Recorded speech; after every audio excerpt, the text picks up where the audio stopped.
Assalamualaikum warahmatullahi wabarakatuh. Innal hamdalillah nahmadu wa nasta'inu wa nastaghfiru wa na'udzu billahi min syururi anfusina wa min sayyiati a'malina.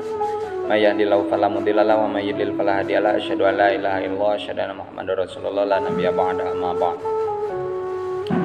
Pertama-tama marilah kita ucapkan rasa syukur kita kehadirat Allah Subhanahu wa taala yang telah memberikan kita nikmat Islam, nikmat iman, nikmat fisik, nikmat kesehatan segalanya sehingga kita dapat berpuasa hingga hari ke-10 ini. Tidak terasa sudah 10 hari terlewati ya.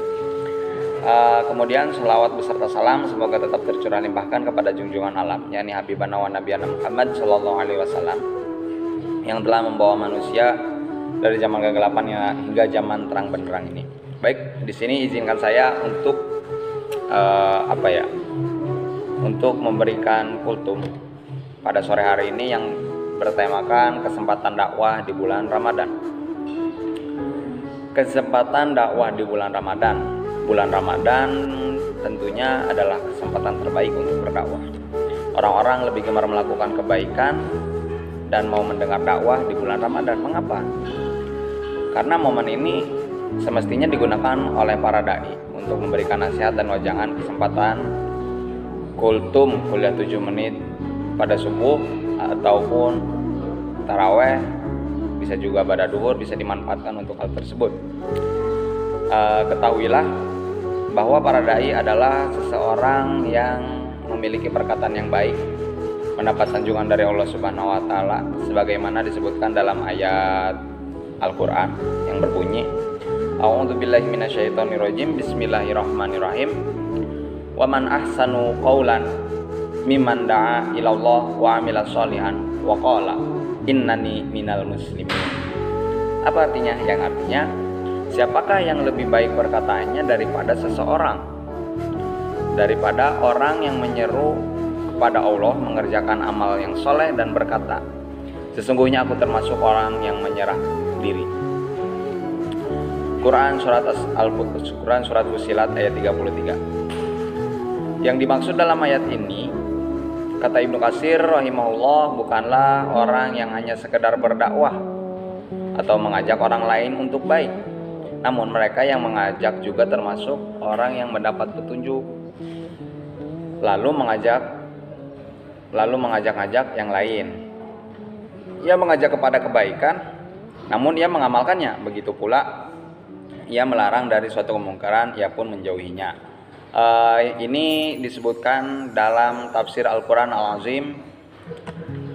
Kemudian tanda umat terbaik adalah gemar mengajak kepada kebaikan dan mencegah kepada kemungkaran. Jadi sudah difirmankan dalam Al-Quran yang berbunyi kuntum khairu ummatin ukhrijat linnas ta'muruna bil ma'ruf wa tanhauna 'anil munkar wa tu'minuna billah, yang artinya kamu adalah umat terbaik yang dilahirkan untuk manusia menyuruh kepada kebaikan atau ma'ruf dan mencegah dari yang mungkar atau kemungkaran atau keburukan dan beriman kepada Allah. Dalam Quran surat Al-Imran ayat 110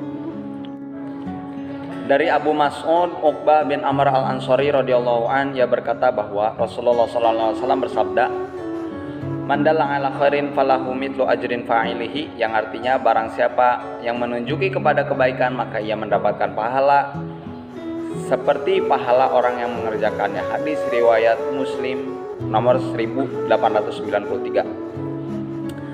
Jadi di dalam hadis ini barang siapa yang menunjukkan kepada kebaikan maka kita akan mendapatkan pahala yang serupa. Misalkan kita membangunkan teman kita untuk sholat subuh, secara tidak langsung kita juga mendapatkan pahala sholat subuh dari teman yang kita bangunkan tersebut. Itu contoh contoh kecilnya. Kemudian bahkan pahala orang yang didakwahi tidak berkurang sebagaimana dalam sabda Nabi sallallahu alaihi wasallam. Qala Rasulullah sallallahu alaihi wasallam, "Man da'a ila hudan kana lahu minal ajri mithlu ujuri man tabi'ahu la yanqus dzalika min ujurihim syai'an." yang artinya barang siapa yang memberi petunjuk kepada kebaikan, maka ia akan mendapat pahala seperti pahala orang yang mengikuti ajakannya tanpa mengurangi pahala mereka sedikit pun. Hadis riwayat Muslim. Jadi pahala seseorang yang memberikan petunjuk pada kebaikan itu tidak akan terhapus sama sekali, akan tetapi orang yang mengikuti kebaikannya tersebut mendapatkan pahala tersendiri. Nah, tanpa mengurangi pahala orang yang mengajak. Kemudian keutamaan lainnya, sedangkan seorang dai mendapat salawat dari penduduk langit dan bumi. Dari Abu Umamah Al-Bahili radhiyallahu an, ia berkata Rasulullah SAW bersabda, Innallaha malaikatu wa ahlus samawat wal ard hatta namlata fi juhriha la yusalluna alal mugallimi annas al khair. Sesungguhnya para malaikat serta semua penduduk langit dan bumi sampai semut-semut di sarangnya, mereka semua bersolawat, mendoakan, memintakan ampun atas orang yang mengerjakan kebaikan kepada manusia. Hadis riwayat Tirmidzi nomor 2685. Syekh Al-Albani mengatakan bahwa hadis ini sahih. Dakwah pun mesti memperhatikan kondisi. Kemudian dahulukan yang lebih penting, barulah hal yang penting lainnya. Tetap juga memperhatikan keadaan masyarakat dengan penyampaian yang mudah diterima. Ibnu Taimiyah berkata, qad yu'akhirul bayan wal balagh li asya'i ila waqti tumakkin kama akharallahu subhanahu inzala ayatin wa bayanin ahkamin ila waqti tamakkuni Rasulillahi sallallahu alaihi wasallam tasliman ila bayaniha. Yang artinya suatu penjelasan dan dakwah pada suatu masalah bisa saja diakhirkan hingga waktu yang memungkinkan, sebagaimana Allah Subhanahu wa taala mengakhirkannya turunnya ayat dan penjelasan hukum hingga waktu yang memungkinkan saat Rasul bisa menerima dan menjelaskan. Perkataan ini tertulis pada kitab Majmu' Al-Fatwa. Baik hadirin rahimakumullah, namun ingatlah, tugas seorang dai hanyalah menyampaikan berdasarkan ilmu yang ia miliki. Hidayah untuk menerima dan menjalankan kebenaran hanya di sisi Allah. Dalam firman Allah Subhanahu wa taala, A'udzu billahi minasyaitonir rajim. Bismillahirrahmanirrahim. Innaka la tahdi man ahbabta walakinnallaha yahdi man yasha wa huwa a'lamu bil muhtadin.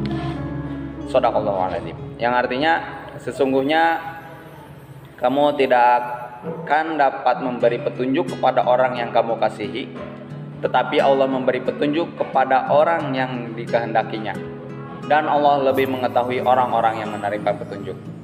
Wallahu a'lamu bimuradih. Quran Surat Al-Qasas ayat 56. Mungkin cukup sekian apa yang dapat saya sampaikan. Apabila terdapat kebenaran maka datangnya dari Allah Subhanahu wa taala.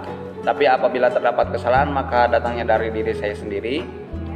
Sini saya Alfian Batur Rahman pamit undur diri. Akhir kata, wassalamualaikum warahmatullahi wabarakatuh.